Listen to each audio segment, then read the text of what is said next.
You are experiencing the Knuckleheads of Liberty podcast. It is October 15, 2025, and welcome to the Knuckleheads of Liberty, where we are bringing you the people and the organizations fighting for liberty around the country and in your region. And today we just have myself and Leon talking about some issues. We're going to hit, we're going to talk a little bit about an update with where things are at in the government shutdown. We're going to talk about a bunch of immigration issues because, boy, you can't look at the news without seeing something about that today. And we're also going to talk a little bit about an odd thing that happened with Barry Weiss, too, as she is stepping into her role in leadership at CBS, and kind of a confrontation she had with the union there.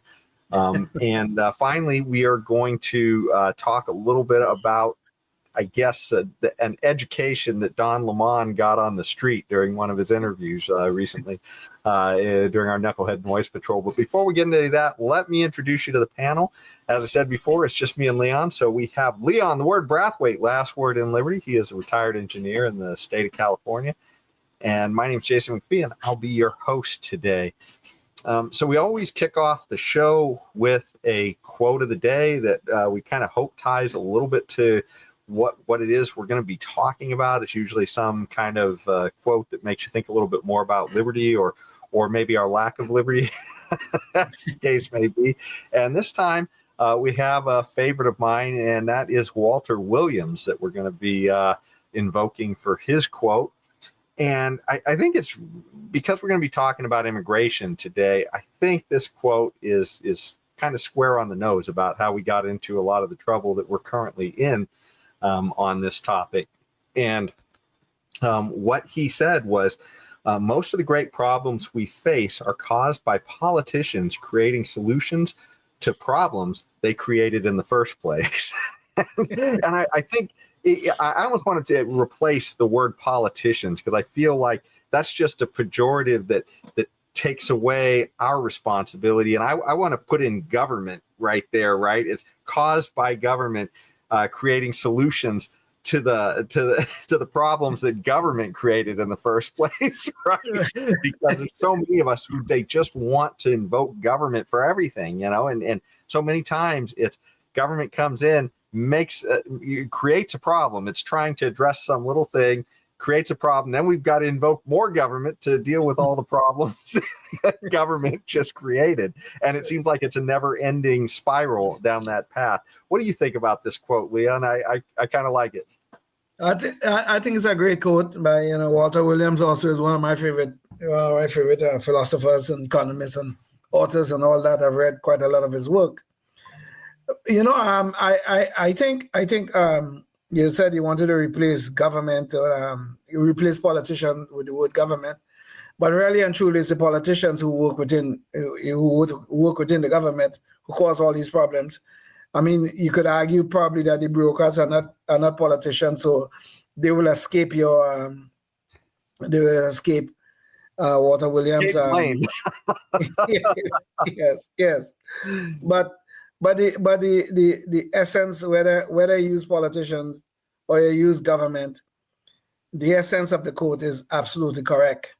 That much of our problems in our society, the big ones for sure, are being created by government, and then they come along telling you that they're going to solve it or they're going to give you this nice, wonderful utopia.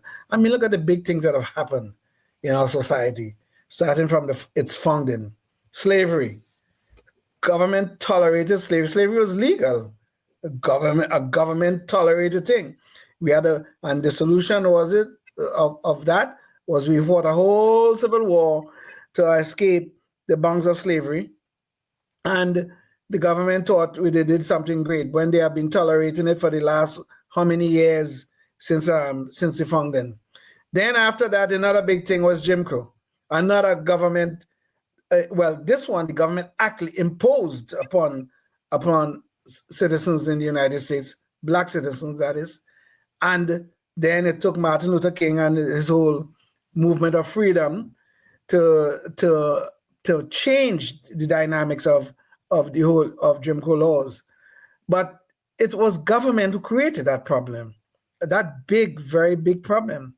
Now we look at the inner cities of America, which is, I would say, is a hellhole in some cases. You know, we have these politicians in Chicago right now, like the governor. He go to some nice area of Chicago and say, "Look how wonderful it is." You know, this is. I don't know what Donald Trump is talking about. This place is great. And you have the mayor who was on a thing with Donald Lamont, who I think we'll talk about later. Walking up, oh my goodness gracious, look how great this place is. What are they talking about? But they'll never take you to the south side of Chicago. Notice, neither one of these people will take you to the south side of Chicago and tell you, look how bad it is. Okay? All right? But here we have the government. Chicago is managed directly by a mayor and a city council. And they are allowing this city, once a great city here in the United States, to decay. That is what they are doing. They are creating problems. And I'm sure they're going to come along and tell you how wonderful it is with the solutions that they are proposing. And usually the solutions is probably worse than the disease that was there prior. So God help us with these people, these politicians who create problems and then pretend that they're going to give us a nice, wonderful solution. Well, it's so terrible, too, is it feels like we get this dichotomy of bad and worse. It's not like there's anything, it's not like there's any really good solutions in here. And this is why I like to say government, because the incentives of government are such that it doesn't really matter for most of the time what politician you elect. I mean, you can get worse, you can get more terrible, but the incentives are such that it's usually going to be the best you're going to get is bad, right? and then and sometimes you just get downright awful, and we see societies collapse when that happens. But Sure. So it just it's just terrible, and I just feel like most people don't get. And a guy like Walter Williams, I think, would tell people that, hey, look, it's not. I certainly know. Thomas Sowell would have said this. It's not about the people. It's about the incentives that you set within the system. Yes. And of course, government's incentives are always screwed up, right? Because you're always trying to collectivize things and top-down central planning. So, but I mean, the main thing here in all of this is that we as voting citizens of the United States, I guess this is true worldwide, but we as voters, voting citizens, cannot escape responsibility for this. We elect these people, we put them in there, and in many times we re-elect them after they've shown us what they plan to do. Look at right now what is happening in New York City. New York City is a disaster. Okay, there are some parts of New York City that are great. I love to visit the place, but I will never live in that place. I mean, I don't know what circumstances could force me to live in New York City, but the place is horrible. But there are some parts that are real nice that I do like, I do enjoy. But you know what New York City is about to do? New York City is about to elect this radical leftist socialist. That's what they're about to do right now. This man named Zoran Mamdani. And the man don't even understand the most basic thing about economics. He's telling you that he's going to implement policies that have failed everywhere in the world, every continent and almost every country in the world. These policies have failed, and he's going to implement this. But this time he's going to get it right. That is his thing. Oh, I'm going to set up government-run grocery stores, and I'm going to give you free bus rides, and I'm going to give you free this and free that. And nobody's asking him who the hell is going to pay for all of this. So we as citizens, we as voting citizens are becoming so complacent that we are not holding the politicians, we're not holding their feet to the fire. So we cannot escape, even though I agree with Walter Williams' quote, we cannot escape responsibility for some of the damn nonsense that we see going on in our society. And some of that damn nonsense we are suffering under. I mean, look at the tax codes right now. The tax codes are horrible. And the most productive people in our society are being forced to pay taxes so that we could subsidize the standard of living of the most unproductive in our society. And the government are creating, you just spoke about incentives. The government is creating massive amount of incentives to create more dependency within our society. And this is what is happening. They're creating more and more problems. In the process, well, I was going to say, Leon, the key is, and you kind of invoked this at one point while you were talking there, but we've tried this stuff before. And why is it that we've tried this stuff and we're not figuring it out? Well, it's because the government also runs our education, and that's the heart of it right there. I mean, the government run education, and the idea that people are going to school and they are not learning this stuff, right? And of course, that's because we let the government run that too. And everything you let the government run, the incentives are going to be screwed up. You're not going to get the right stuff out of it. And that's the worst part of it, the education, because now you have debilitated your own ability to work these problems out. And like you said, it's not like we can't look over to Venezuela, see what's going on over there. It's not like we can't look back at the Soviet Union. Not like we can't look at Cuba. It's not like we can't look at North Korea. It's not like we can't. I mean, even China, to a degree, it's only through reforms that they got better, right? Because they were all starving to death when they were following the same game plan as Russia. So this is just, it's nuts that we have all these examples and people aren't learning. I mean, we've had these brilliant economists, these, Austrian School of Economists, the Chicago School of Economists, have all these wonderful thinkers out there who can explain to us why these things fail. And yet we just don't learn because, they're not featured at all in the government playbook of education, which is more indoctrination, as we've been finding out recently. And there are so many recent examples of government failure and about politician failure, if you want. There's so many examples of it.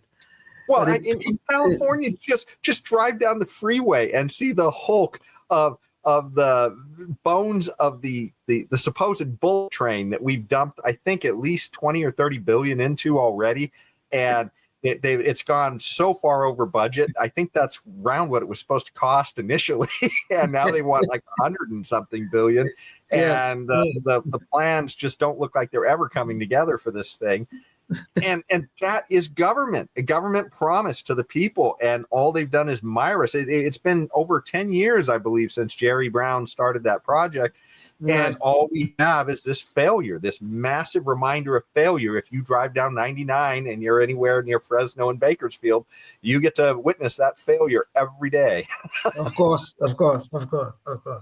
Yeah. But I before we close up this topic, I still have to go back that we as voting citizens, we are allowing this damn nonsense to happen.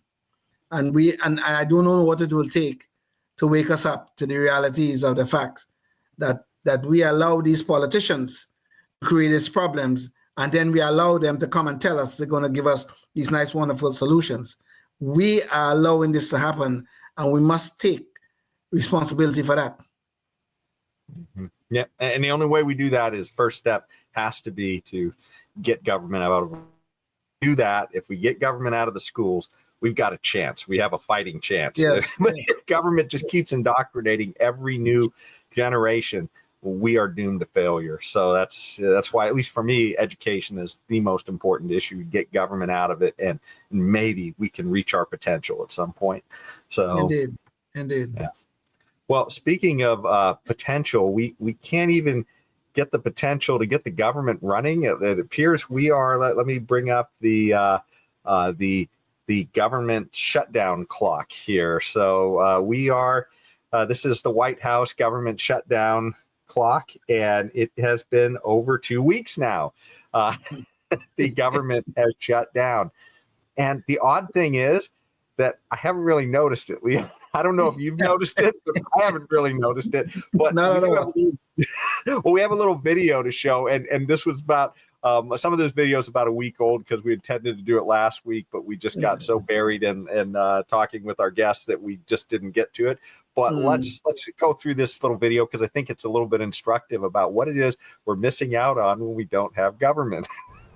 It has been a week since the federal government shutdown began, and so far the shutdown showdown between Democrats and Republicans shows no sign of ending. Today, President Trump suggested some furloughed workers might not receive back pay, warning layoffs could be coming soon if the shutdown continues. Why do you say some federal workers should not get their back pay? Why do you say some? Well, you're going to have to figure that out, okay? Ask the Democrats that question. A lot of those jobs will never come back.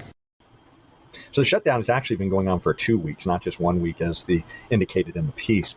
However, I really haven't noticed much of a difference between week 1 and 2. In fact, I haven't noticed much of a difference with the government shutdown, which is kind of the issue. But let's hear what the news segment had to say about it last week anyways, and go from there. Congressman Stauber, meanwhile, told us that from furloughed federal workers to disruptions to government programs, the shutdown's impact will unfortunately be wide-reaching. This is not right. In my opinion, we need the government open so we can function, properly. Consequences are also being felt in Macon, where the Ocmulgee Mounds National Historical Park remains closed until further notice. That includes the park's visitor center store, a main source of revenue for the Ocmulgee Mounds Association. The group took to social media to address the, quote, urgent financial challenge. So you saw that park in Georgia is literally just a hill of grass behind a fence. That's all they were showing. And I mean, it's like, do we really need the government open so that people can go to that? I mean, were it not for the government, would people not just be able to walk over and see it? And as I mentioned, the impact of the shutdown grows with each passing day. New developments today, for example, in some parts of the country, air traffic controllers not coming to work, causing staffing issues and flight delays. The FAA warning of these new air traffic control shortages in some major hubs like Houston and Chicago. So are you feeling it, Leon? As far as I'm concerned, they can just stay shut down for the next 2 years. That'll be fine with me. I don't understand what it is they actually do, other than maybe you should go back to Walter Williams' quote that they create a lot of problems and then they give us solutions to the problems that they already created. So they could stay shut down as far as I'm concerned, because much of the federal government, a good chunk of it, serves no purpose. They are of no value to us in society. So they could stay out of our lives as far as I'm concerned.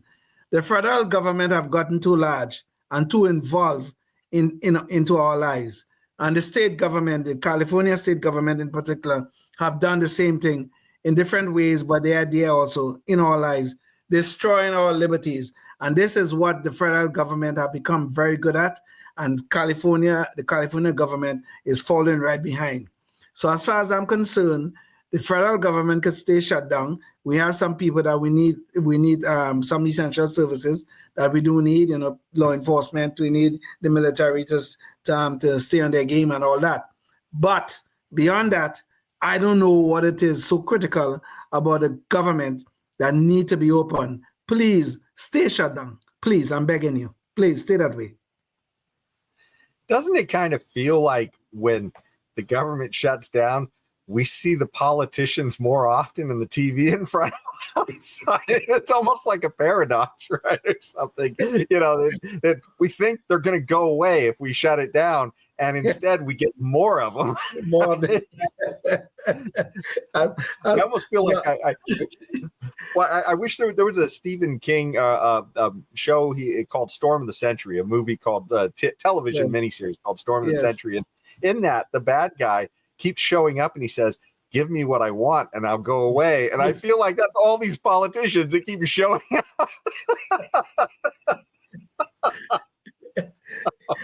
The other day, Hakeem Jeffries, who is the minority leader in the House of Representatives, and this politician, this Republican, I can't remember who his name. So they almost got into a big. Actually, they had some nasty words between them, and they looked like they wanted to get the fist up and get going. But the point is, these guys are sitting there in the halls, in the corridors of Congress, and almost want to get into a fight over a shutdown that they created. Okay, they and their damn nonsense. They created the shutdown, regardless of whether you support the Republicans, you support the Democrats. These people created the shutdown. Okay, and that's what they did. But here we have these two guys, instead of they're trying to figure out some way. Well, if you guys want the government open, I don't care, right? But if you want the government open, you got to figure out some way to find some compromise, I guess, is what the good word is these days. You have to find some bipartisan compromise. But these guys on the corridor trying to get into a fist fight. For what? For what purpose? Yeah. I don't know. I don't get it. It's how they're going to carve up our wallets, Leon. So that's what the fight is about. It's not about, it's usually not Rand Paul or Thomas Massey that's sitting there looking to get in a fight to stop them from carving up our wallets, right? I mean, they're saying, hey, don't carve up the wallets, but I mean, they're not brawling over it. Right? It's all the people who want to carve up the wallets that are the violent ones. Yes. Talking about carving up our wallets. In terms of the government, I just wish Trump will get rid of about half of the IRS, maybe 3/4 of the IRS, so they will stop trying to make me poor. I'm struggling right now to finish my taxes, and these people are finding every little creek and every little this and every little that to raise my taxes. Please get rid of the IRS, most of them. Okay, you probably need a little bit to collect whatever revenues you need to collect and blah, blah, blah. Fine, you can do that. But get rid of 3/4 of the IRS and I'll be very, very happy. Honestly, I would be, because these people are trying to make me poor. That's what they're trying to do right now. Yeah. Well, speaking of the IRS, there's another government entity that even with the shutdown, they don't appear to be shut down, and that is ICE. They appear to be busy as ever recently. You can almost not avoid it, seeing news stories about it. So let's get a little bit refresher of what's been going on. We haven't talked about immigration on this show for about, 4 or 5, probably, or 3 or 4 months. And so, and this is a sort of a tricky issue for liberty-oriented people because there's sort of issues on both sides of it. But let's at least get a little bit of the state of what's going on. So I'm going to show this video here. Developing tonight, a new effort in Sacramento takes aim at federal agents who do not identify themselves. The word detainment is now being released with kidnapping by those who witness masked agents grab people from job sites or public spaces. We've seen the cell phone video and heard accounts from people who insist the agents never gave a name or agency. Now, Fox 11 News reached out to the Department of Homeland Security trying to get clarity, frankly, on a number of issues. The only response was regarding the effort in Sacramento to ensure that these federal agents identify themselves. DHS sent us a statement that is attributed to Assistant Secretary Tricia McLaughlin that basically insists agents do identify their agency but protect their name and face because they're worried about highly sophisticated gangs like MS-13. The respondent, So that was a snippet of some ICE raids outside of a Home Depot in Sacramento, just to give you a sense of what it looks like. Let's now check out how this is playing out politics-wise. Illinois is going to use every lever at our disposal to resist this power grab and get Noam's thugs the hell out of Chicago. They told us that this was about the worst of the worst. In reality, they are going after anyone who objects to families being ripped apart and community members being disappeared. Oh, that's Democrats defending the worst of the worst arrested during Operation Midway Blitz. So let's meet some of them and see if Mayor Johnson is correct. This is just a small sampling of those that have been arrested in the more than 1,000 taken off the streets of Chicago. You have this individual convicted of murder, another one, 3 DUI convictions, 2 domestic violence convictions. This individual from Mexico convicted of DUI and arrested for terroristic threats. The list continues. This Austrian illegal violent criminal convicted of sex offender, convicted of sexually assaulting a family member under the age of 6. Another convicted of armed carjacking and robbery. You've got convicted of battery and domestic violence. By the way, are you listening, Mayor Johnson? None of this sounds like innocent individuals who are here illegally committing these violent crimes. It continues. Convicted of a sexual assault of a child. This individual from Mexico convicted of weapons offense and concealing a homicide death. Arrested for sexual assault of a child, domestic battery. And last but not least, you have an individual convicted of multiple counts of domestic battery and strangulation. So there you kind of see a little bit of how this is playing out. The left is saying, hey, this is Gestapo tactics. And, the right is saying, hey, there's a lot of criminals out there that Biden has let in. And I did want to give a little bit of a visual. We talked about this on the show before, but I think it's useful to understand, I guess, over time, how this immigration issue has played out. So here is a chart from USA Facts, and it shows the number of attempted illegal border crossings this is showing it between 2000 and 2025.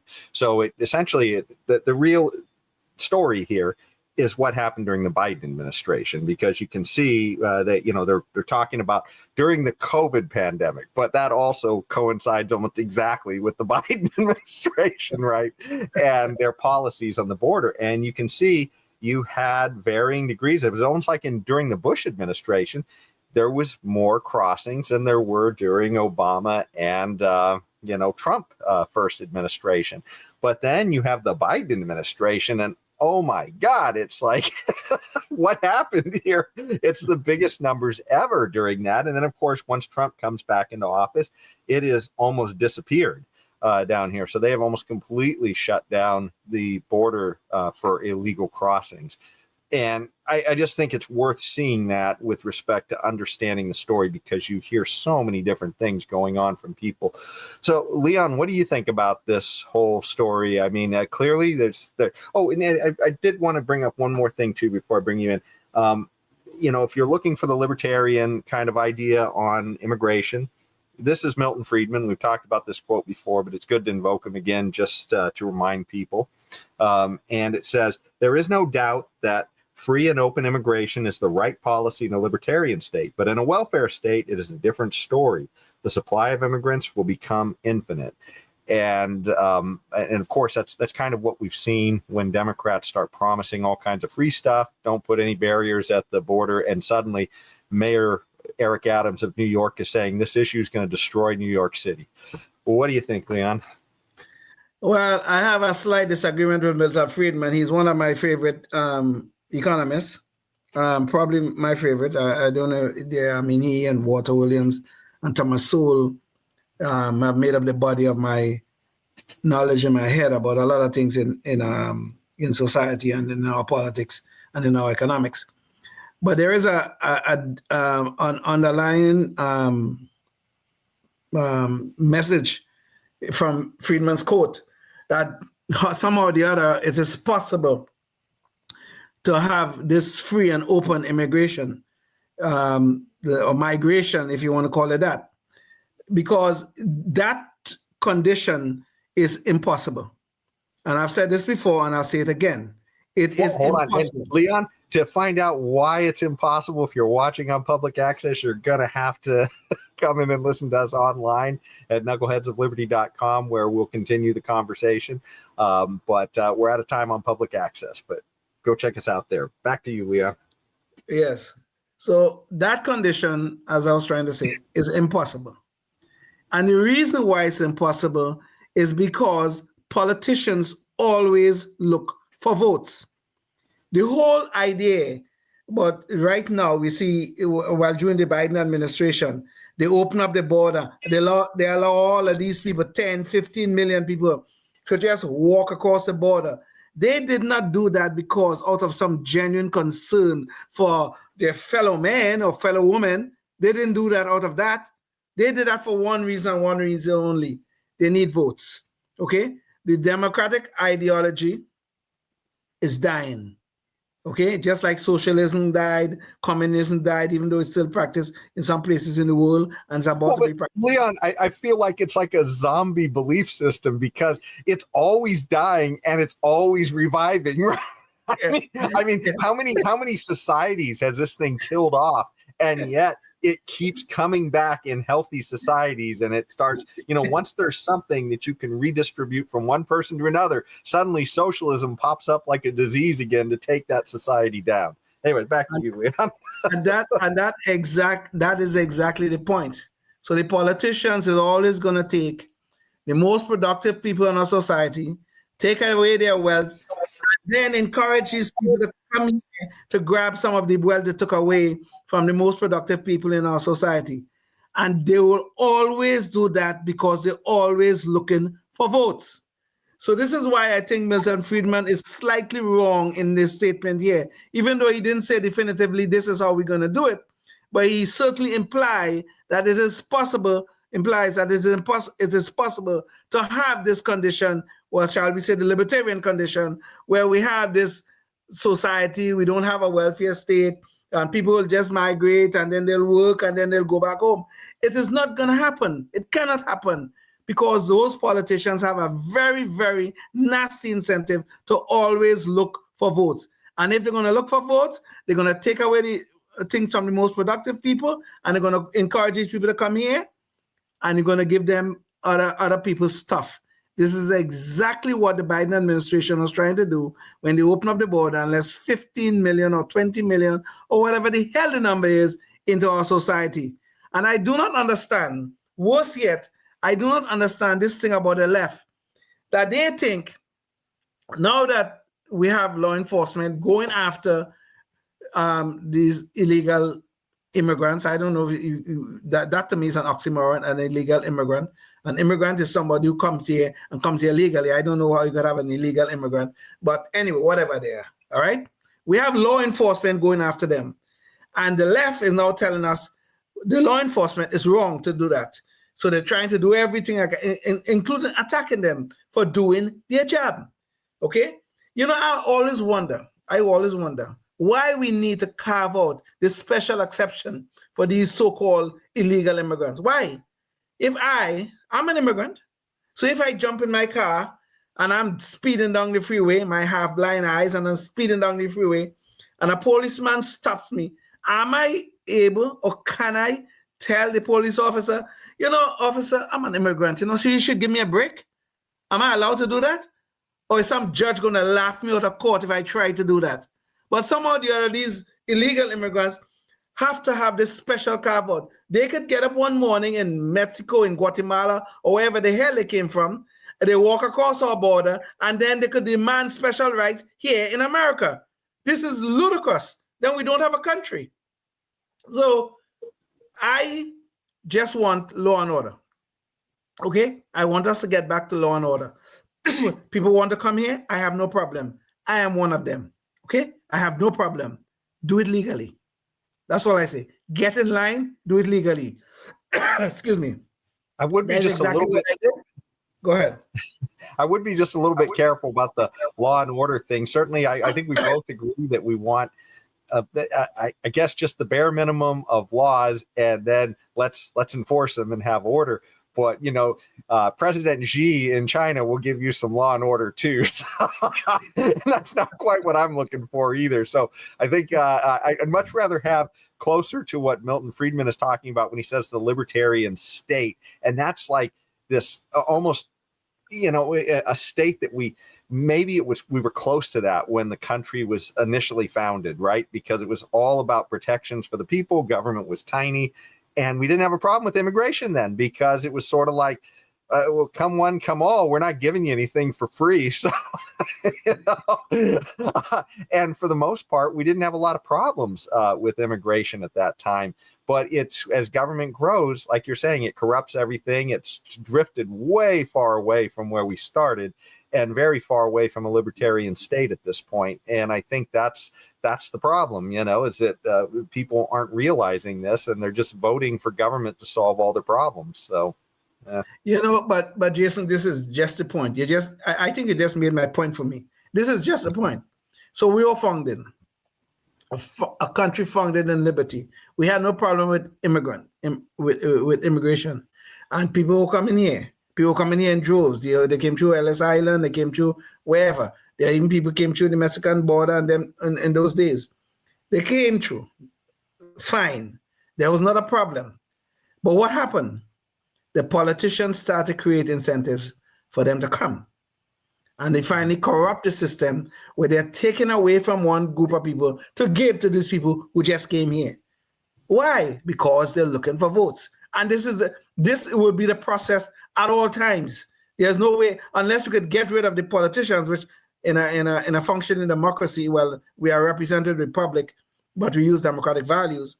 In a country such as ours, it's impossible to get rid of the politicians.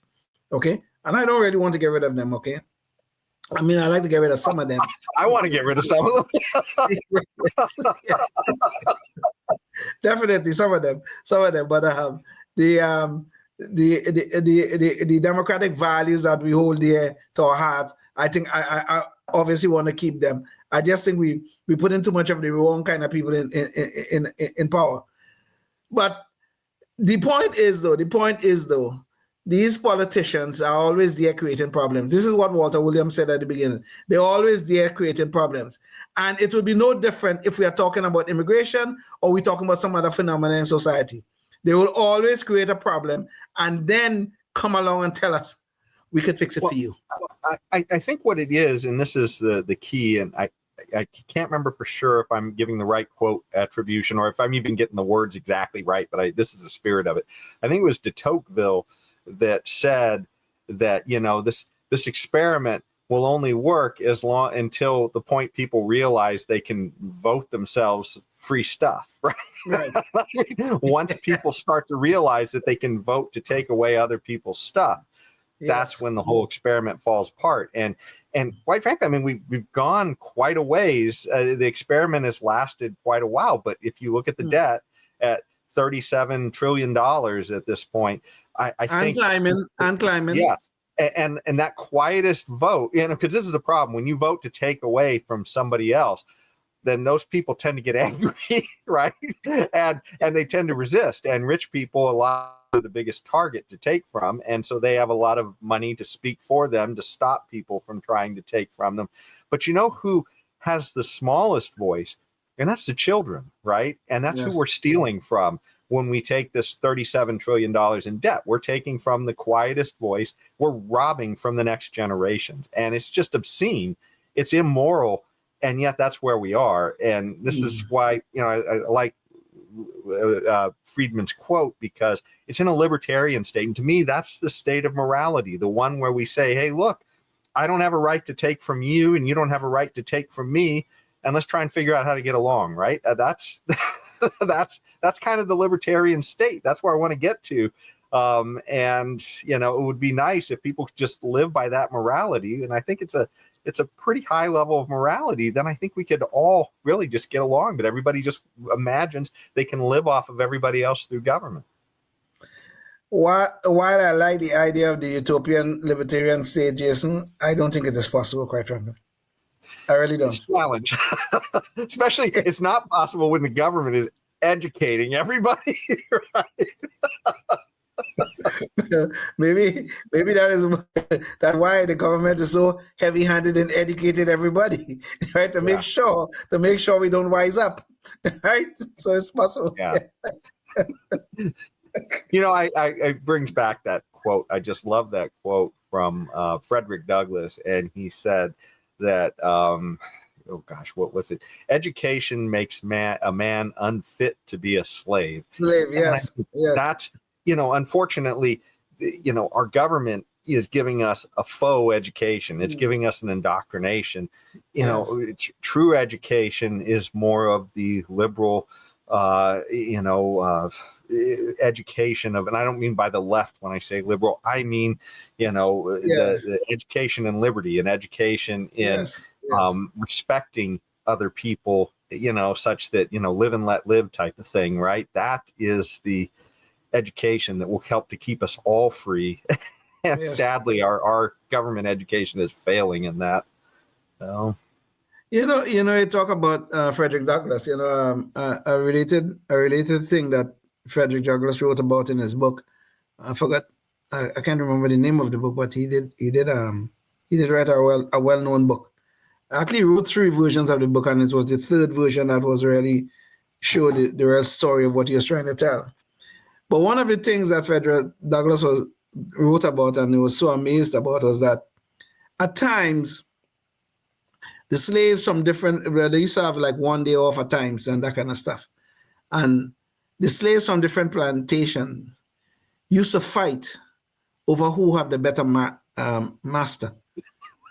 Physically fight. What do you think about that? Now, I can't imagine that this would be, that any human being would do such a thing. But the whole point of that story, and I don't think Frederick actually made. He probably made it with that quote that he said that education makes us unfit to be a slave. But that story to me shows how the lack of education, the lack of people understanding their own ability to be free, okay? That lack, that efficiency could lead you to the point of such a dark place that you would think that it is okay to fight over someone who is enslaving you, your body and your mind. You know, it to me, it was such a powerful lesson of the damage the government can do in terms of how they control us and they take away our liberties and then tell us it's good for us. You know, it's really it was really an interesting and powerful lesson that I got from that. You know what struck me when you said, because I'd never heard that story of Frederick Douglass before, but you know, it does strike me that is the game of the state.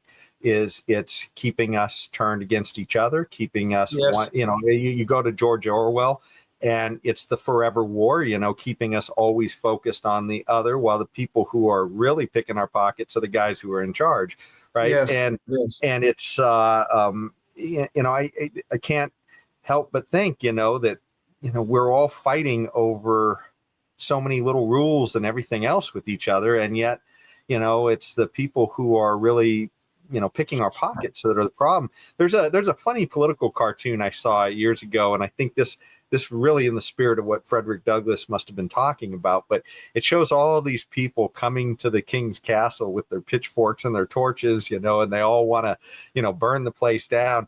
And the advisor is telling the king, he says, the king said, "What are we going to do?" And the advisor is saying, "Well, you got to tell the people with the pitchforks that the ones with the torches want to take away their pitchforks. And you got to tell the people with the torches that the guys with the pitchforks want to take away their torches."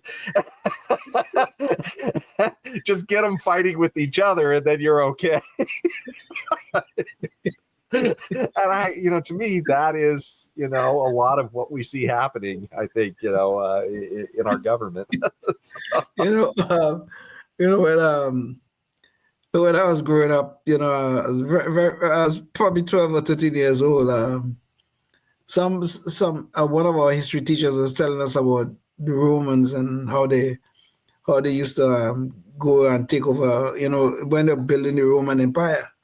And one of the things that they always spoke about in that history lesson, and I don't know if it's really true, but it always stuck with me, was that when the Romans go into any place, they will, you know, take over and then stuff like that. But the one thing they always do was to divide and conquer.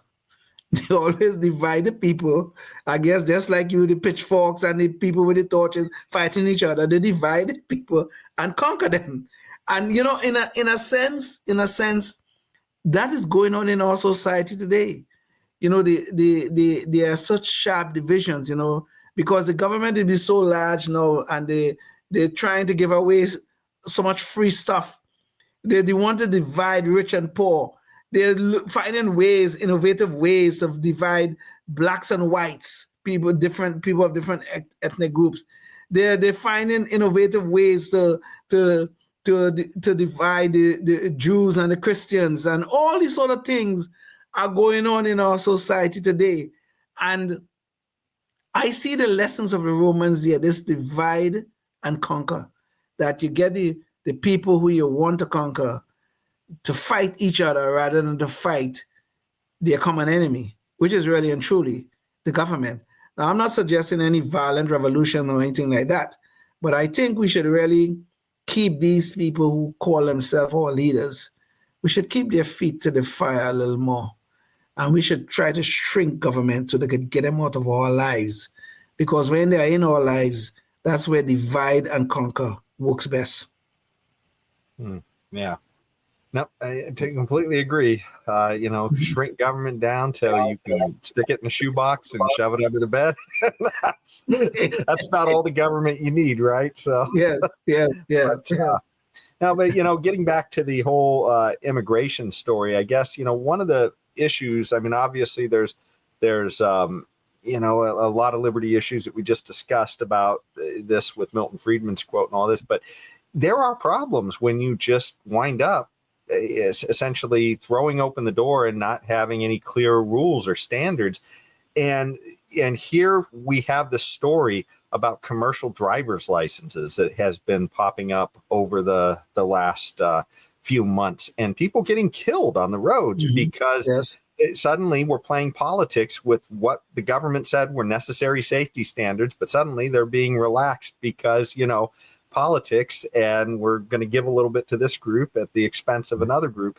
Let's hear a little video here about some news on the commercial driver's license front. A devastating scene on the Florida Turnpike last week has turned into a crackdown on illegal immigrants driving in the state of Florida. Someone that never should have been given a driver's license, much less a CDL license. Investigators say 3 people died after a man driving an 18-wheeler made an illegal U-turn on the Turnpike on August 12th. This accident happened because of Joe Biden's failed border policies and immigration policies. In 2023, Florida passed a law making it illegal for undocumented people to get a driver's license. And if you have obtained a driver's license from one of these sanctuary states like California, Washington, those licenses are no good here.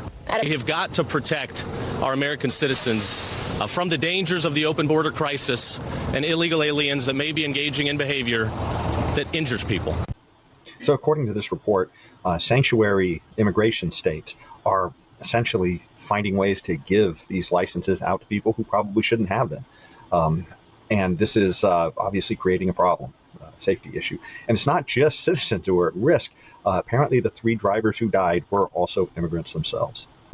We were learning new details about the victims killed in a crash with a semi on the Turnpike earlier this month. Our news partners at the Miami Herald say the Haitian immigrants were actually traveling to Indiana. Troopers identified Herbie Dufresne as the driver of that minivan that slammed into an 18-wheeler.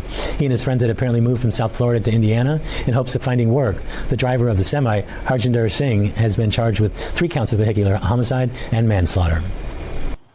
So how are these immigrants getting these driver's licenses, these commercial driver's licenses, driving these dangerous vehicles down the road?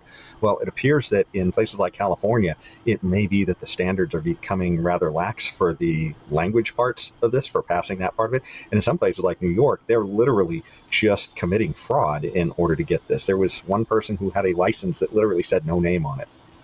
Left, but we did have an individual, an illegal alien from India, got a commercial driver's license in New York with no name on his license. How is that even possible? It's shameful. Yeah, you have these Fanu getting licenses all over the place, and these states like New York, like California, don't even care. And we had that tragedy in Florida about a month or so ago, where 3 people were killed by somebody that got one in California. It's so shameful. We need to make sure our streets are safe, everything is safe, and illegal aliens should not be getting licenses. We need the safest people out there driving trucks and driving everything else. And not getting CDLs with no name literally on it. Jonathan.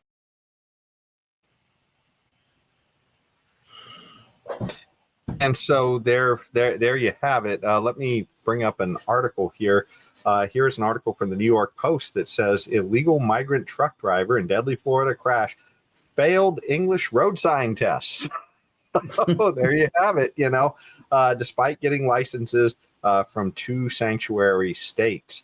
And of course, there's been an audits going on now about this, and they've been finding lots of illegal immigrants, I think in the hundreds, who are on the roads who, shouldn't actually have these licenses, right? I mean, they, and, quite frankly, too, a lot of people who are upset about Real ID, well, the whole reason we needed Real ID was because states like California started handing out driver's licenses. That used to be a way we identified each other. That was our state identification card.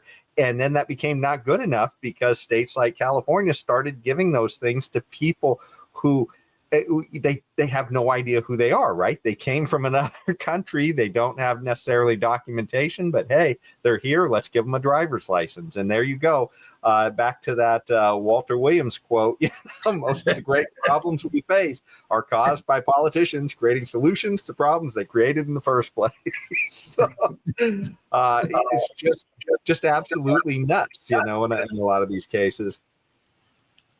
It's just, you get back to Walter Williams, which I totally agree with, but then we get back to my original point, which is the utopian libertarian state is just impossible because we're always going to have politicians who's going to permit things like these things. Now, why was that guy who failed an English test driving an 18-wheeler? Why is another guy who could walk into some department of motor vehicles? I don't know what they call it. I think this was in New York, I believe. I don't know what they call it in New York, but the equivalent of the DMV here in California. Walk in there and walk back out with a license but no name given. How is that possible? How? It's because the politicians in their hungry quest for votes are allowing the standards to slip, and you're seeing all these sort of atrocities occurring on the road. People don't know English and they're driving. People could get a license and there's no name given. What the hell is going on in our society? We have to do something about these things, and we have to stop these special carve-outs in the law. All right, there should be none of them. We have laws. If the laws are not good, we should change them. If the laws are horrible, we should revoke them. But we cannot have people just breaking the law willy-nilly and say, well, I'm undocumented, so I need a little special this or a little special that. No, it can't work, okay? It cannot work. Because if we could start giving special dispensations to one group of people, why in the hell everybody else wouldn't ask for the special dispensation too? Why? They will. And this is why. Go ahead. Sorry, I was just going to say, but it begs the question. I mean, government's telling us the whole purpose of licensure and permits and all these things is about safety. And then when suddenly they get a political preference comes up that their party likes for whatever reason, then suddenly safety is out the window, right? And the whole point is, it begs the question, if safety is not the paramount thing driving these things, then why do we need it anyways? I mean, the whole point is we don't need government in these places if even the safety argument doesn't hold up. So. Yeah. Well, this is just a point, Joe Jason, that hunger for new votes, which is addictive to all politicians, where here in the U.S. or anywhere in the world. That hunger for new votes is so addicting that they don't care what they have to do to get those new votes to come along, whether it's to give other people stuff to these people, to give driver's license to people who should never have them, or any of the other things, or pay for people's housing, pay for them to stay in fancy hotels, pay for their food and all these other things. As long as we have these politicians hungering for votes, these are the things that are going to happen. I don't care what kind of state we have here. We could be in a communist state, we could be in a socialist state, we could be in a representative republic as we have here in the United States. It does not matter. Politicians hunger for votes. And if they hunger for votes, they're going to do everything they can to get those votes. Relax safety laws like they do, or relax laws in general, prevent law enforcement from doing their job at the border, prevent allowing people to travel on planes where all they have is the piece of paper that the law enforcement, that border agents gave to them. All these sort of things were going on during the Biden administration. Why? Well, and speaking of which, they talk about an example too, and I meant to actually, I'd forgotten all about this example as I was preparing for the show, but this was a recent story that broke. They literally had the administrator of the whole Iowa public education system, I think it was. He was the superintendent. He was the superintendent of the school district. Go ahead. Yeah, and the guy was literally an illegal immigrant. I guess he had overstayed his visa. He apparently lied on a ton of different forms. He was apparently even registered to vote as a Democrat. So, and the Democrats keep telling us this is not about trying to bring in voters. And yet here they have a guy who had no business, the job he was in, and had no business being here. And he was a registered Democrat. So there you go. But of course, they'll always tell you, nah, it does not happen. It's just rare instances. It doesn't happen. This guy was in a 6-figure job, I think, or something like that. And he had a rap sheet. I understand he had some issue with he was in Iowa, and he had some rap sheet, I guess, in Maryland or someplace like that or something like that. And the Democrats will insist us, no, these things don't happen. No, it's just it's a figment of our imagination that these things occur. It's just unbelievable. But here we are. And the crazy thing is that once the politics of the Biden's open borders started to come home to roost during that 2024 election that we were having, that is when Biden actually started doing a little bit of cracking down on his own immigration policies. And he actually had, I believe, put out a warrant for this guy at that point. So the point is, somehow they even knew about this guy, and yet, he didn't get caught until Trump came into office. Yes. That should tell you everything, I guess. Hard. Yeah, that should tell you everything. We're looking really hard for these guys. The guy is in plain sight as a registered Democrat earning $6 figures. Yeah. And he was even caught with a gun that he was illegally holding at the time. I just the other day, I don't remember what state it was. They wanted to remove illegal immigrants from the voting rolls, and I think the Democrats are suing to prevent that. I mean, what? Maybe it's in Virginia or someplace, because Virginia is going to have a gubernatorial election this November. So I think it's in Virginia or someplace like that. That people want to remove the illegal immigrants from the voting rolls, and I think the Democrats suing to stop that process. What the hell is this? Jeez. God. I tell you, it's nuts, everything we've seen. But I think this next story on immigration, it drives home the issue that it doesn't, I guess whatever solution you think you're going to get in government, it's never seems to be straightforward, and there always seems to be more problems that it's bringing on. And that is that the guy who is literally the poster child for Trump's administration's enforcement, which is Tom Homan, he is now embroiled in a scandal himself.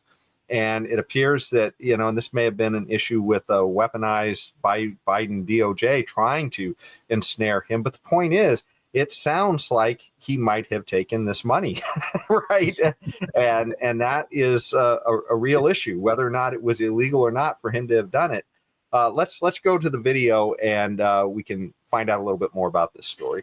Tom Homan talking with News Nation about an accusation that he accepted bribe money in exchange for government contracts to potentially be awarded by the Trump administration. This stems from an MSNBC report saying the FBI conducted an operation last year where the agency secretly recorded Homan accepting $50,000 from undercover agents posing as business people. The report said Homan suggested that he could help the agents win government contracts in the second Trump administration.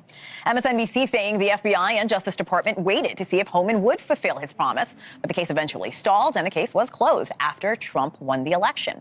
Homan speaking directly to News Nation's Libby Dean, calling the accusations false.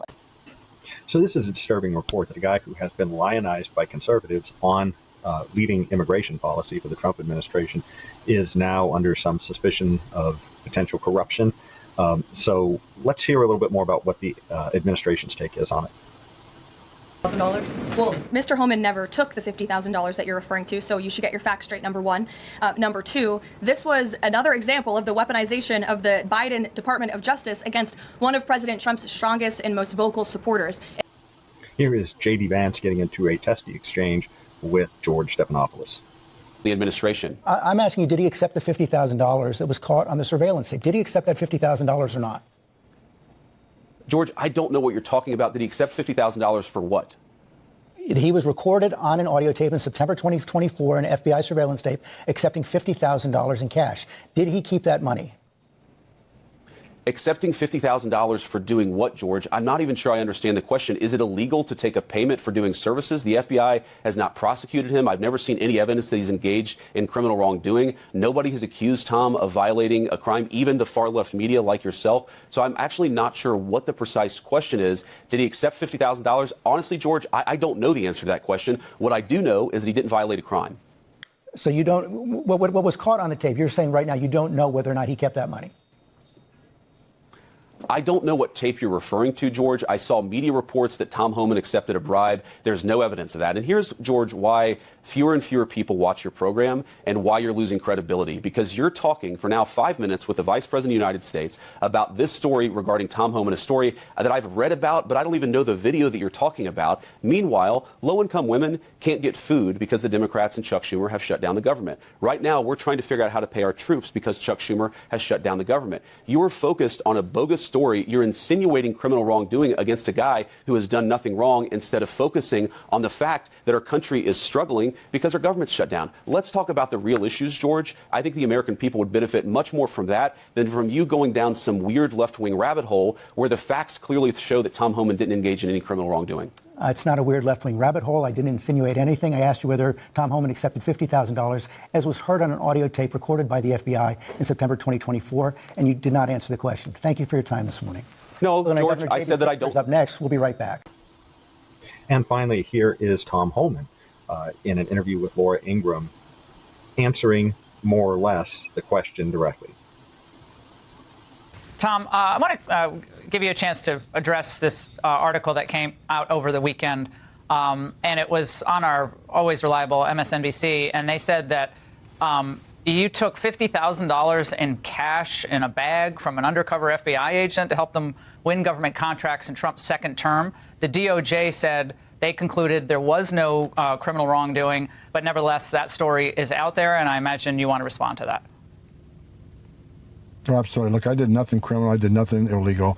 And there's hit piece after hit piece after hit piece. And I'm glad the FBI and DOJ came out and said, said that nothing illegal happened, nothing, no criminal activity. You're talking about a guy who spent 34 years enforcing the law.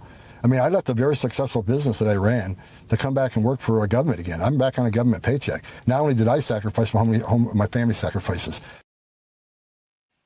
So I guess the most disturbing part of this is that except for the Trump White House press secretary, she is the only one who said that he didn't take the money.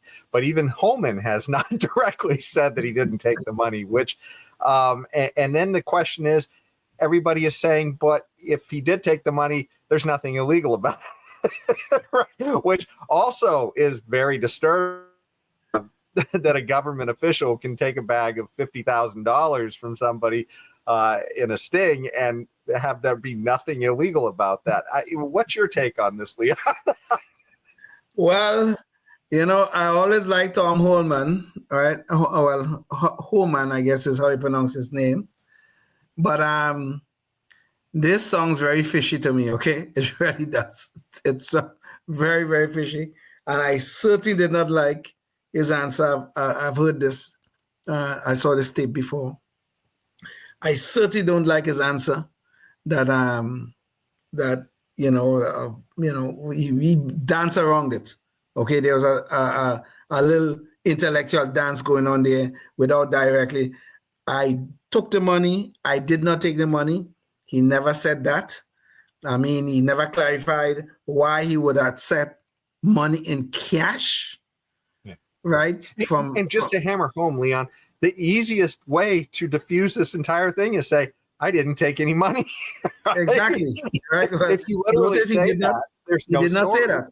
Right. He did not say that. So he have left the lasting impression that he did take the money. All right. And then if he did take the money, why are you taking money in cash, a bag, $50,000 in a bag? Why would you do that? That sounds very fishy to me, okay? Like I said, I always like the man. I thought he's doing a great job in terms of trying to clean up some of the immigration mess that the Biden administration created. But if he took this money, it really leaves me with a little bitter taste in my mouth because this sounds very suspicious. very suspicious to me. Well, you know what's so sad to me is that of all the people that you could imagine being in a scandal, this guy seemed like he was at a central casting as the most kind of honest policeman out there, right? Yes. Type of guy. And then to find out that, he may be in some gray area. And I want to be fair to the guy. I mean, if the, because we know that the Justice Department under both Obama and Biden has been weaponized against conservatives. It is absolutely set up through Russiagate and all these other items, the Biden laptop issue, all of these different things. Was the Justice Department literally working to undermine justice, for these issues. And in this case, Trump, I believe, had won the election at this point, but he's not in office. And it was known that Homan was going to play a role in his administration. And therefore, the attempt maybe by Biden going out the door to potentially nuke him, kind of like what they did in the Obama playbook when they went after a bunch of the Trump people before they came into office. So this is, a bit disturbing, and maybe there is a potentially honest answer to this. Maybe the way he's answering this is there's some legalese in this because maybe there's some way to explain this. But the problem is if you aren't investigating it and aren't coming forward with a clear story here, then you're just asking everybody to just have faith in your government officials. And I don't think we should ever just have blind faith in government officials. And that to me is just the point. I don't want to slime the guy, right? I don't want because when you're looking at people like MSNBC and CNN telling this story, immediately their story that started to stink somewhere along the way. I don't want to slam the guy. I don't want to slam remember him. it took MSNBC, it took all these guys like 2 years to realize that the Biden laptop, the Hunter Biden laptop, was real, right? I mean, there's news organizations, these are journalists, and the story is sitting in front of them, and it takes them 2 years to understand, to use their sleuthing abilities. Exactly. Tell me this thing. But the point is, though, if Tom Homan did nothing wrong, as he implied in his interview with Laura Ingraham, I mean, he's still making it song so bad that you making it sound like you actually took money, a bag of cash from an undercover agent, and I don't know how you could explain that in some way that will make us feel good about it at the end of the story. And if there is a honest, simple explanation for why this transaction occurred, if the transaction did occur as stated, if there is some kind of simple, honest answer, please put it out there as fast as possible. Why are you letting this thing hang over your head and then giving people who really admire your work pause when they hear you speak about the matter? I mean, so you don't think that him explaining it from the back of his new jet ski, drinking a margarita? No, I don't think that's going to work, Jason. You feel any better? And to be honest, I don't know that he has a new jet ski. I'm just saying, might be one way we might be able to feel better about it. Yeah, I get the point. I mean, but you see, this is the point. This is the problem.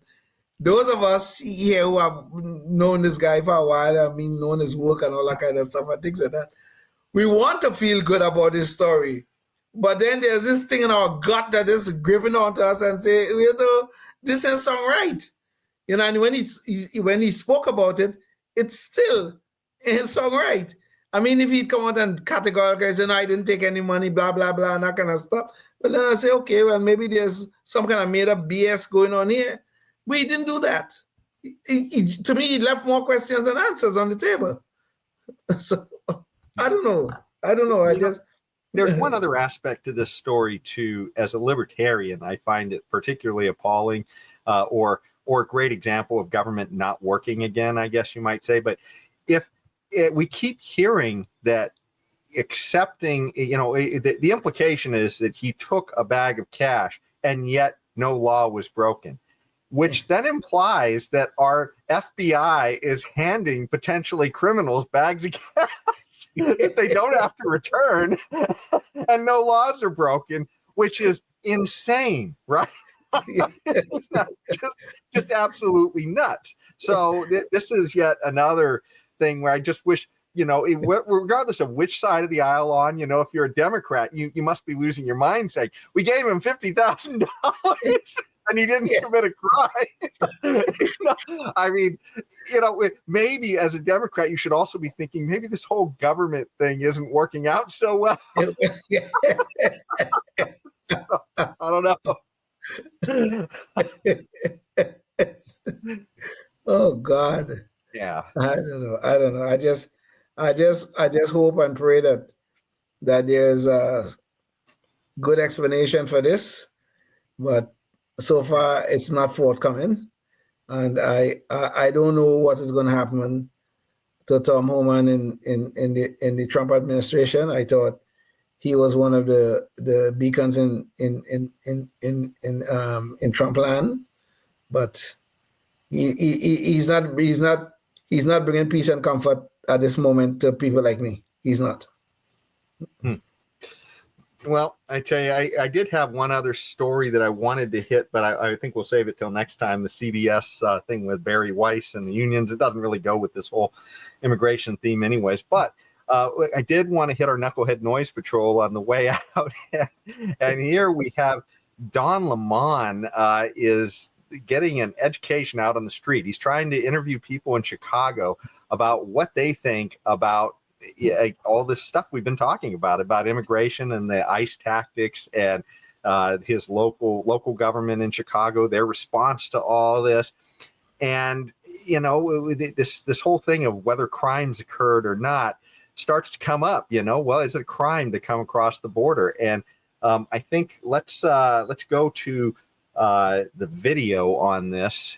And it's a little bit long, but it's because trying to educate Don on anything is always long. Yes. Yeah. So let's watch the video here, and you just have to indulge Don as they try and educate him on this. So people need to understand that, because a lot of them have signs that said no human is illegal. But once you enter the wrong way, doing it the proper way, you're breaking the law. And I think that we need to see both sides of it. It's not a criminal act, and the president is a criminal, and he's in the highest office in the land. Coming over and being undocumented is not a criminal act. It doesn't. So we have Don Lemon in Chicago, who was there recently to interview his friend, Mayor Brandon Johnson there. And in the process, he was interviewing a lot of people on the street about their thoughts on ICE immigration raids and enforcement. And he happened to come across a woman who was an immigrant herself from Mexico. And as you can see, they're already starting to get a little bit heated, because I think he thought there was going to be a lot of agreement. Let's see how it goes. Because you are saying that crossing illegally is not a crime. They're not breaking the law. That's my thing. If you it's not a crime. Go to Japan and try to do it illegally, and I guarantee you, we don't live in Japan. That's the thing. Okay, but when you want to live under Japanese rule? That you're making my point. You don't want to live under a dictatorship. So Don has gotten himself into an argument about whether or not it is illegal to enter the country illegally.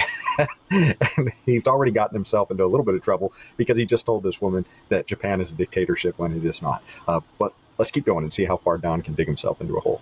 I don't think we're going. Misdemeanor is not a crime. Yeah. So misdemeanor is not it's not a criminal act. No, if you get charged with a misdemeanor, that's not a criminal act. Charge at all then, if it's not a criminal act. Because we have different levels of crime. Everything is not the same. So it is crime. No, it's just we have different levels of. I shouldn't say crime, but it's not. It's not a crime. You're not breaking the law. I mean, you are breaking the law, but it's not a criminal act. So it's breaking the law. No, you're not breaking the law. Misdemeanor is not breaking the law. No. If you're speeding, drinking, get pulled over, DUI. That's not a criminal act. Well, no. If you're speeding, is a misdemeanor. It's a misdemeanor. Right. So still breaking the law. Okay. Well, if you want to qualify that, we're doing semantics. But what I'm saying, but what I'm trying to tell you is everything is not the same. It's all not one thing. But is it the law? What is it? The law that what? Is it a law to come over legally? Is there a law? There are rules processes that you should follow. Yes, so you're breaking rules. You're breaking the rules, but you're not necessarily breaking a law. So Don does not know what a misdemeanor is, apparently. All he has to do is look it up. And yes, it is a jailable offense. It is a law. Sorry, Don, rules made by the government are generally laws or regulations. Let's see how much farther Don can dig himself into the hole. It is a work in progress. It is seeking a more perfect union. It's not that we're perfect. And in order to seek a more perfect union, you have rules that you live by. He said it himself because of the rules and the laws that we have in place. Exactly. Those rules and those laws are being broken left and right, and people are not being accountable. And it gets to the point where little by little starts growing and growing till it gets to a place where you can no longer live and be safe. I think that and it's heading that way. It only gets to a place like that if you have a country that doesn't have a constitution. This woman is practically a saint. She is spending all of her time trying to educate Don Lemon, and it doesn't appear to be working, although there seems to be a little hope at the very end of that. He mentions the Constitution. Let's watch just a little bit farther and see if he finally gets it. The way that you and I see criminal backgrounds are totally different. Crossing the border illegally, that's a crime. You don't see it that way, but I do. It's not a criminal offense. Okay. What happens though if you break the rule of crossing the border? Then someone says stops you or whatever, or you get a citation or notice you have to go to court. Okay, so we've discovered that educating Don Lemon is mission impossible, but he's not the only one. Let's hear what some prominent Democrat politicians have to say on the same issue. Here is Jasmine Crockett.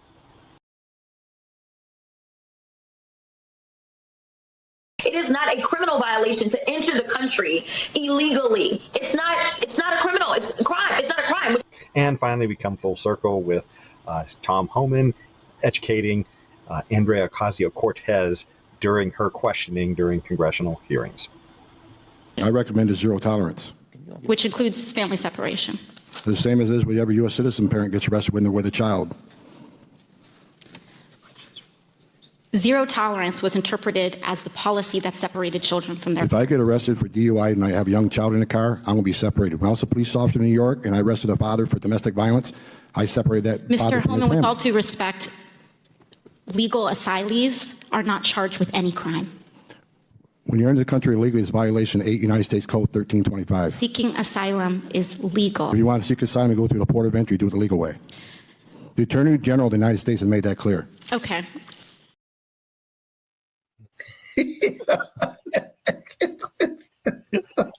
But this is the crazy thing, right? I mean, these people, they cannot figure out, I guess, even they can't even agree upon what a crime is. And here Yes. they were arguing forever about a misdemeanor, and you can go to jail for up to a year in some Yes. places for a Yes. misdemeanor.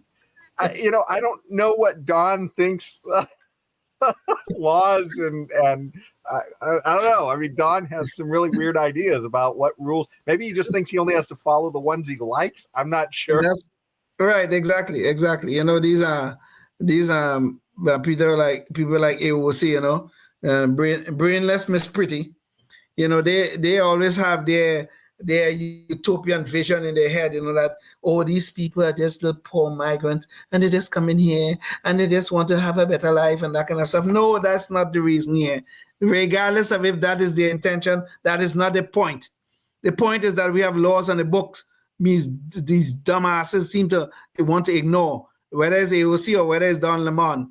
Don Lemon is just an arrogant. Well, I can't say the word right now. He's an arrogant whatever. You fill in the blank. Fill in the blank. Something bad. Okay. And trying to lecture us about what is law and what is rules and it's not a criminal act. What do you mean it's not a criminal act? It's a misdemeanor. Even if it's a misdemeanor, you people go to jail for that. Okay? So what does it mean it's not a criminal act? What does that mean? This is nonsense. We're coming out of these people. These are supposed to be the educated elites in our society. And this is the kind of nonsense they speak. God help us listening to these people. And just in case you don't know, I mean, it's hard not to know how infamous Don Lemon is because he'd been a CNN anchor for a long time and he was so terrible they eventually let him go. And he's just been infamous in his stupidity. I mean, some of the things he said out there on the air, and here it's a migrant woman educating him about what the law is. Tell me this. He literally doesn't know, and he's running around, just doing all of his journalisming everywhere. No idea what he's talking about. Why the poor woman takes her time to try to educate him. Then he said, it's just semantics. What do you mean it's just semantics? It's not a criminal act. You crossing the border, you enter in another people's, somebody else's country, and it is not a criminal act. Okay, and then you're trying to make this distinction between a criminal act and just a bunch of rules. Well, what is that supposed to mean? You're a real dumbass, bro. Seriously. Well, and just to let you know too, we edited that video heavily because that conversation went on for like 20 something minutes. That woman kept going round and round with Don about, yeah, but isn't it a crime if you're breaking the law? No, it's not a crime. It's it's just a rule. Yeah.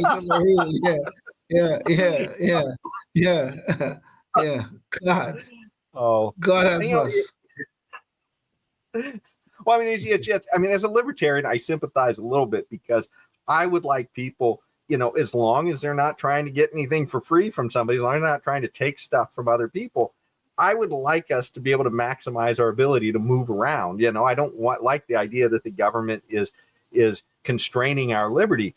But, and the problem is that it's, this is a problem, right, with the whole entire immigration thing, because if the Democrats would just realize how poisonous their welfare state is, we could solve this problem. I mean, nobody would care for the most part about how many people were coming.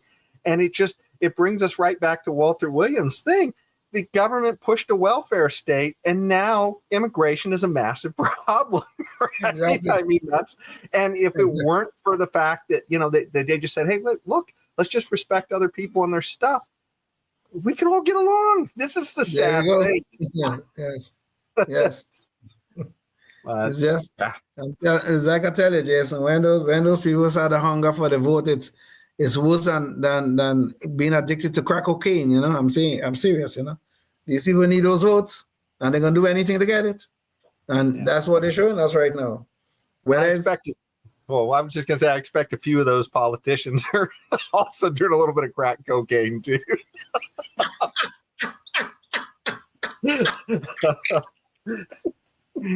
Okay, yeah.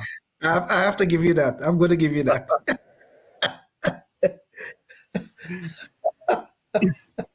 Oh, God, Lord. Sorry, I stepped on you there at the very end. I didn't want the crack to get away.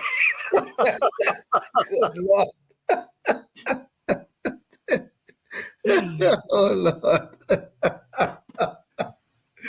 All right, brother. Okay, I'll give you that one. I'll give you that one. I was like a Democrat politician jumping at some crack cocaine. You put it out there, I couldn't resist.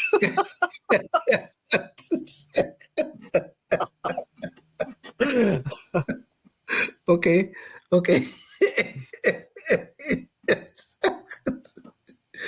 Oh, man. This is too much. Way too much. Well, I'm sure.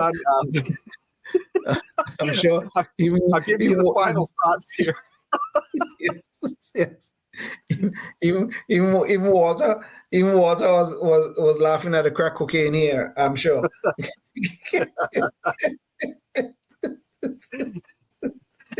Yeah, these guys, they coming after our liberty like they think it's crack cocaine, and they're just using it all up.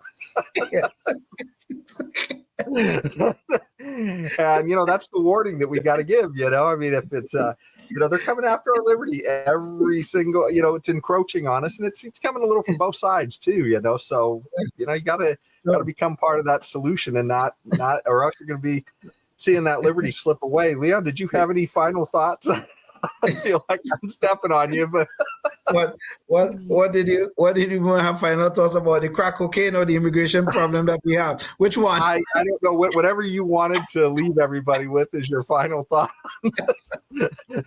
well, okay. If I could get serious for a moment, I am totally opposed. Well, first of all, I totally agree with Walter Williams' statement about politicians or government creating problems and then coming along and trying to tell us that they have the solution to it.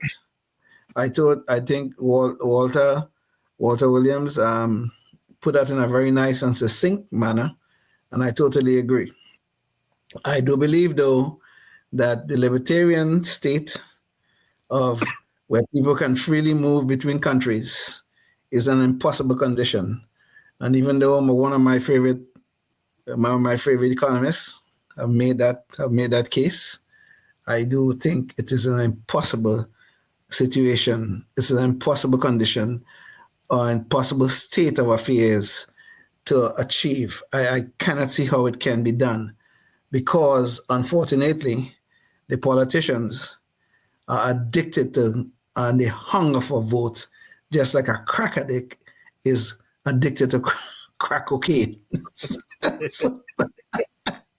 So you could never get to that state, that utopian state of people freely moving between countries, say the United States and say Mexico. I don't think you can ever get there. That to me is impossible. Well, and with that, I think that's about our show for tonight. So thanks so much for tuning in. And until next time, think about what you can do to advance liberty in your community. And until next time, stay tuned and stay free. Oh, yes, indeed.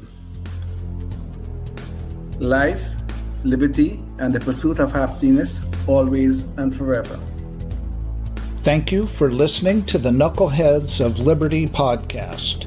Find us on Facebook, Rumble, YouTube, your favorite podcast network, and at knuckleheadsofliberty.com.